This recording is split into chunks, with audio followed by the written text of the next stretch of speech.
দেখুন, সমস্যাহীন পৃথিবী হয় না। সমস্যা, অভাব, নেগেটিভিটি, অবসাদ এগুলো থাকবেই। পৃথিবীর যত বয়স বেড়েছে, সভ্যতার যত বয়স বেড়েছে, এগুলো বাড়তে বাড়তে গেছে।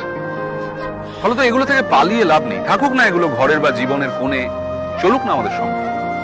হোক না মন খারাপ, তাতে ভয় কি? মনের জানলাটা এত বড় করে রাখতে হবে যাতে সেটা খুললেই অনেকটা আলো এসে পড়ে। নাটক শেষ হওয়ার আগে স্টেজ ছাড়বেন না। মনে রাখবেন, এটা আপনার স্পেস, এটা আপনার জন্য ধার্য। কমেডি হোক কিংবা ট্র্যাজেডি, এই জীবন নাটকের নায়ক আপনি, নায়িকা আপনি।